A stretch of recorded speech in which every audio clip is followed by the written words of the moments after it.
예, 투자와 관련된 깊은 인사이트를 들어보는 스페셜리스트 시간입니다. 뉴스에서는 잘 다루지 않는, 다룰 수 없는 투자에 관한 이야기인데요. 현대차가 가지고 있는 보스턴 다이나믹스가 나스닥 상장한다는 얘기가 얼마 전부터 있었고 오늘 크게 이제 부각됐잖아요. 현대차의 지배구조 때문인데요. 오늘은 현대차도 그렇지만 삼성그룹의 또 삼성그룹의 지배구조도 이슈입니다. 관련된 이야기 박주근 리더스 인덱스 대표와 함께 하겠습니다. 어서 오십시오. 네, 안녕하세요.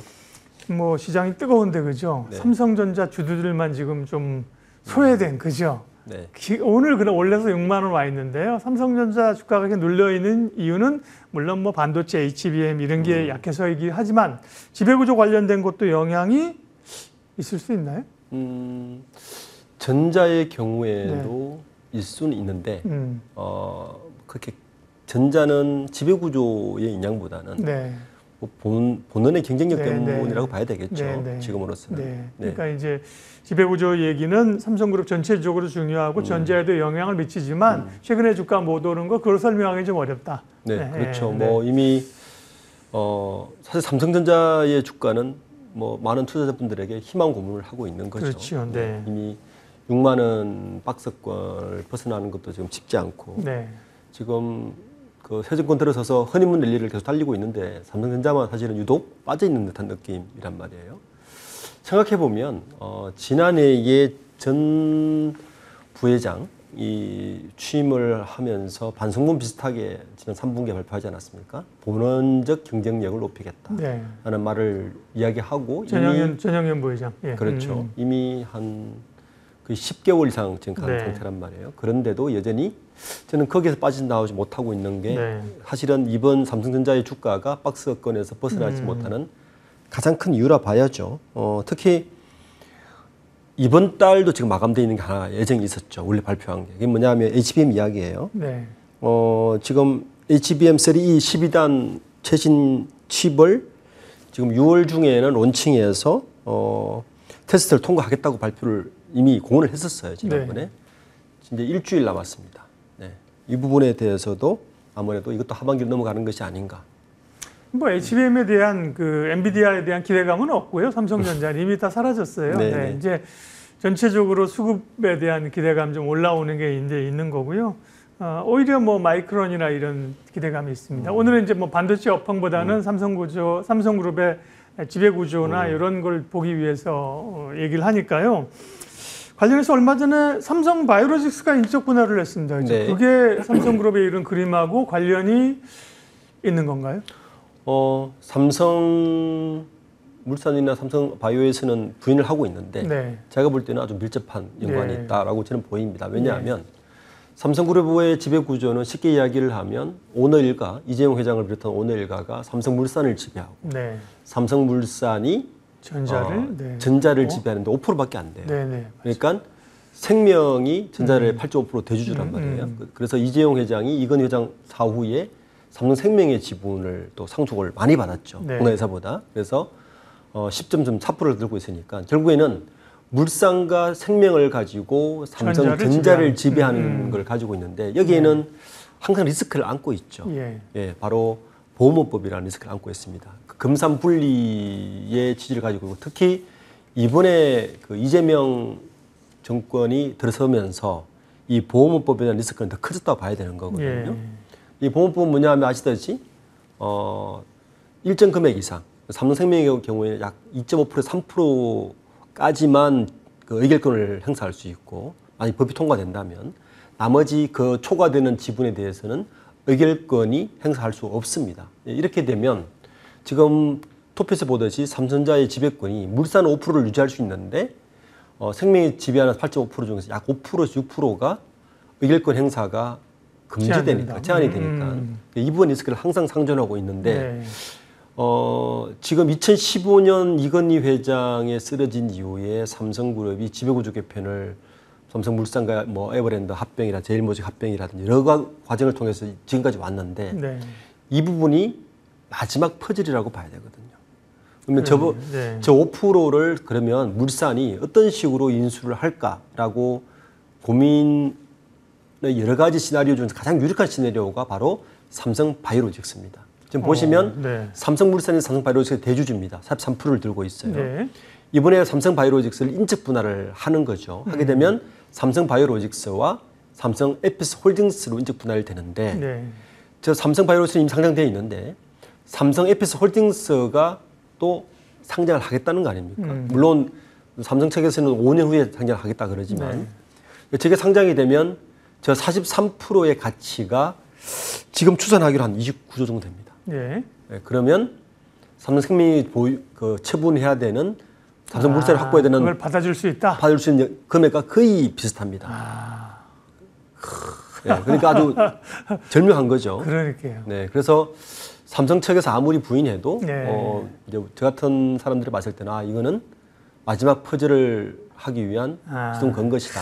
그리고 그 시기가 네. 인적 분할을 발표한 시기가 상법 개정을 하기 전에 직전에 발표했어요. 그렇죠. 네. 그러니까 여러 정황상 이거는 삼성그룹의 지배구조 개편의 마지막 퍼즐을 시작했다. 이렇게 저는 보고 있습니다. 주요 그룹들의 이런 지배구조와 관련된 얘기들 우리가 박주근 대표님이 많이 해주셨잖아요. 대표적인 게 하나그룹 아닙니까? 그렇죠? 네. 네. 착착착착 진행이 돼서 지금 하나그룹은 엄청나게 날개를 달았잖아요. 그죠? 네, 그 시장을 가고 있죠. 날개를 달아서 가고 있는 거고요.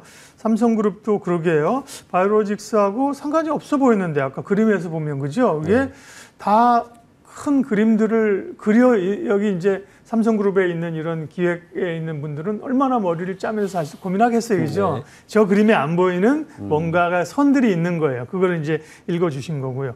그러면 결국은 지배구조의 삼성전자의 지배구조의 키는 삼성생명이고 삼성생명의 지분을 처분해야 되는 게 있는데 그게 삼성바이오로직스를 인적 분할했을 때 예, 그쪽으로 갈 수 있다. 네네, 근데 이게 그러면 그때까지 이게 기다려도 되는 건가요? 생명 지분 처분을 해야 되는 건 왜냐하면 아니에요? 이 보험업법이 통과가 돼야 되는데 네. 아직 국회 상정만 돼 있거든요. 네. 아직 통과가 확실하지도 않고 이 부분에 대해서는 그 정도 시간은 벌 수 있지 않을까? 그리고 만약 통과되더라도 바로 의결권 행사가 큰 문제 일으키지 않으니까 그냥 잠재적 불안 요소를 가지고 있기 때문에 네. 시간적인 여유는 아직 있다 이렇게 보입니다. 이게 한 5에서 6% 정도 된다고 하는데 이전에도 사실은 상속세 때문에 뭐 홍라희 여사나 자녀들이 삼성전자 주식을 좀 판 적이 있습니다. 네. 판 적이 그게 네. 이제 시장에 좀 일정 부분 부담이 됐고 삼성전자 워낙 크니까 또 큰 영향은 없었는데 네. 지금 생명의 지분 자체는 사실 커요, 그죠? 그러니까 이게 크죠. 시장에 쏟아진다면 상당한 부담이 있는데 말씀 들어보면 시장의 물량으로 바로 쏟아질 가능성은 크진 않는 거네요. 그렇죠.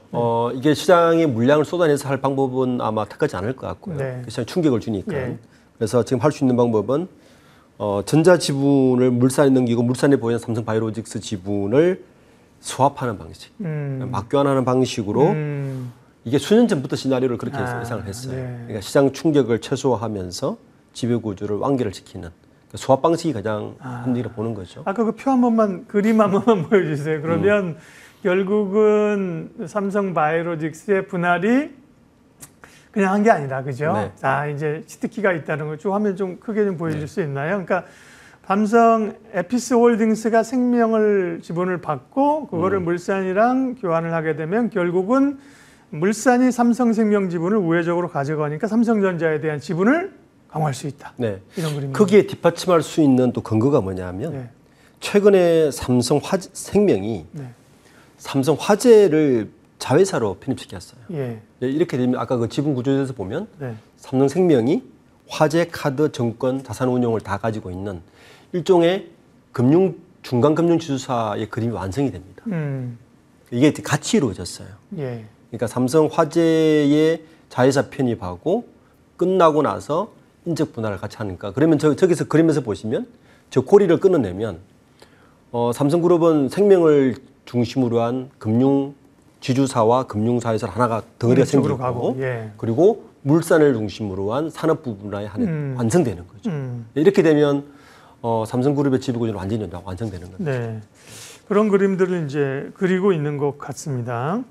그리고 삼성그룹은 지금 얘기한 거 말고 이제 전자에서의 그 바운드리 부분 분사 얘기도 그죠. 이걸 해야 된다는 얘기도 있고 뭐 할 수 없는 건지 그죠. 그런 얘기들도 수면 밑에 좀 있습니까? 네. 딜레마에 빠져 있는 것 같습니다. 이제 파운드리 사업을 몇 년 전에 우리가 뭐 대대적으로 키우겠다, 뭐 세계 1위도 하겠다, 걸었는데 사실은 목표 달성은 안 된 거죠. 그러니까 대색적 한계가 있는 거죠. 네. 왜냐하면 파운드리 사업은 이 팹리스 업체들이 설계를 줘서 그걸 수주를 해서 해야 되는데 네. 대부분이 그 수주를 받는 기업들이 삼성전자와 경쟁사들이에요. 그렇죠. 그러니까, 네. 그러니까 설계도를 줘버리면 비밀 유출이 있으니까 항상 사업부의 이해 충돌이 항상 있는 겁니다. 기술적인 문제도 있지만 사실은 사업적으로 이 부분 때문에 파운드리가 더 클 수 없는 대생적 한계가 있어서 늘 이제 외부에서는 파운드리를 분사해야 되는 거 아니냐, 분사해서 나스닥 상장하는 것이 우리 가치가 있는 것이 아니냐를 말을 하는데 두 가지 문제가 있는 거죠. 첫 번째는 현재 그 파운드리하고 삼성 이제 반도체가 아시겠지만 메모리, 시스템 LSI, 그다음 파운드리 세 개 사업본부가 있는데 삼성전자가 저렇게 실적을 못 내는 큰 이유 중에 하나가 파운드리와 시스템 LSI가 늘 적자를 보고 있는 거죠. 특히 파운드리는 현재도 대규모 투자가 필요한데 만약에 분사를 해버리면 투자를 어디서 받느냐에 가장 큰 문제가 있습니다. 그러니까 이 부분 때문에 사실 딜레마에 빠져 있는 게 현재 삼성전자의 상황인 것 같습니다. 네. 삼성전자, 그럼 삼성그룹을 볼 때는 지배구조 얘기를 하셨는데 삼성전자는 여기서 이제 좀 말씀하신 것처럼 업황 이런 것들을 치고 올라갈 수 있을지, 아니면 삼성그룹의 지배구조 얘기했으니까 그 가운데서는 그럼 핵심적인 기업이 물산인지 바이오로직스인지 생명인지 전자인지 삼성그룹 내에서는 어디가 제일 유망한지도 궁금해요.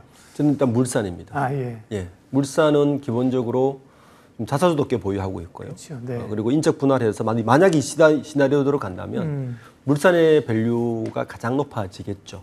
예.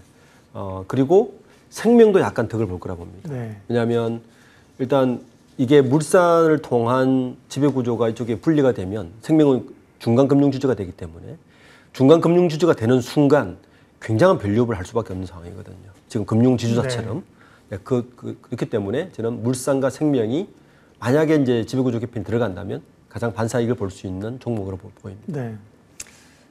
아마 지주사 성격이니까요. 물산이. 그다음에 상법 개정이나 이런 것도 지주사가 주목을 받고 있는 거기 때문에 그렇고요. 자막은 삼성전자 주가 전망은 어떻게 보시느냐 이게 있기 때문에 삼성전자에 대해서도 좀 여쭤볼게요. 뭐 오늘 약간 6만 원 선을 좀 터치를 하고 있는 것 같은데 역시 힘겨워 보입니다. 예. 이런 상황에서도 저 정도면 역시 뭐 다른 많은 반도체 전문가들이 나와서 얘기하시겠지만 역시 기업의 기본은 본연의 경쟁력이다. 예, 그거에 대한 보군 없이는 현재의 박스권을 벗어나기는 수급이나 다른 걸로 벗어나기는 쉽지 않은 상황 같습니다. 네. 상법 개정 관련된 얘기를 좀 마무리하면서 얘기를 하도록 하겠습니다. 정부가 이제 상법 개정을 통해서 지배구조 개선, 자사주 소강, 뭐 이사의 권한 강화 이런 걸 굉장히 얘기하고 그게 사실 우리 주가 상승의 큰 원동력 아니겠습니까? 이게 잘 실현되면서 한국 증시가 한 단계 더 레벨업 될 수 있을지. 그렇다고 하면 상법 개정 관련해서 이제 대표님 보시기에 가장 수혜를 받을 섹터나 업종은 어디입니까? 다른 얘기일 수 있는데 제가 좀 딴 얘기를 좀 하면 네네. 문재인 정부 때 제가 그 이코노미스트라는 그 언론사와 긴 인터뷰를 하면서 이런 지적을 했어요. 예. 그 당시 문재인 정부의 경쟁책이 세 가지였어요. 우리 기억하지만 일자리 네. 정부, 그리고 혁신경제, 공정경제였습니다. 근데 잘 보면 순서가 공정경제를 만들면 공정하기 때문에 혁신이 발생할 가능성이 높죠. 혁신의 결과물이 일자리입니다. 그 예. 소득주도 성장을 한다는 건데 지금 기억해보면 문재인 정부는 실제 일을 거꾸로 했습니다. 제일 먼저 일자리 정부를 내세웠고 네. 두 번째 혁신경제를 내세웠고 예. 공정경제 3법이 제일 뒤에 나왔습니다. 거기까지 못 간 거죠, 그러니까. 못 갔죠. 예. 그러니까 이번 정부에서는 이 착오를 굉장히 답습한 것 같아요. 지금 상법 개정을 보면 아, 그래요? 이게 뭐냐면 예. 공정한 게임의 룰을 만들겠다는 겁니다. 네. 개인 주주들이 자본시장을 믿고 투자할 수 있는 게임의 룰을 만들겠다는 게 상법 개정이에요. 네. 공정한 경제가 이게 룰이 만들어지면 그 다음은 혁신이 발생할 수 있는데 자본시장의 가장 큰 매력은 은행보다는 리스크를 감수하면서 투자할 수 있는 거잖아요. 그렇죠. 뭐 AI라든지 이런 쪽에 좀 쉽게 자본이 갈 수 있는 여건을 만들겠다는 게 두 번째 정책인 것 같고 그 결과물이 저는 5천 포인트라고 봅니다. 그러니까 그 문재인 정부에서 했던 순서를 따라가는 게 아니라 제대로 방향을 잡았다는 말씀이죠. 그렇죠. 네. 네. 그러다 보니까 이제 그렇게 이제 돼서 상법 개정이 나오고 두 번째는 페널티를 세게 물리겠다는 거 아닙니까? 네. 자본법이 오기면. 자, 이렇게 되면 저는 우선 수혜를 볼 수 있는 거는 제일 첫 번째는 저는 자사주 보유량이 많은 기업들을 좀 먼저 네. 봐라 합니다. 지금 상장사 중에서 자사주 보유하고 있는 기업이 73%좀 돼요. 예. 네. 특히 지배구조의 핵심 계열사들은 93%가 다 가지고 있습니다. 자사주를. 강제 처분하겠다는 거 아닙니까? 그러면 자사주 높은 기업들, 예를 들면 SK 같은 경우 자사 25%를 가지고 있습니다. 이런 기업들을 보는 것도 저는 하나의 좀 관전 포인트가 아닐까 싶습니다. 네. 지주사도 아까 물산도 얘기했지만 지주사도 관심 있는 거고요. 그렇죠? 자사주 가진 기업들, 이런 기업들. 네. 오늘 삼성그룹에 이 남아있는, 사실은 이건 시간이 좀 걸리는 문제입니다. 뭐 다음 달에 될 문제는 아니고요. 그러나 네. 큰 그림들을 그려주셨기 때문에 큰 도움이 되죠.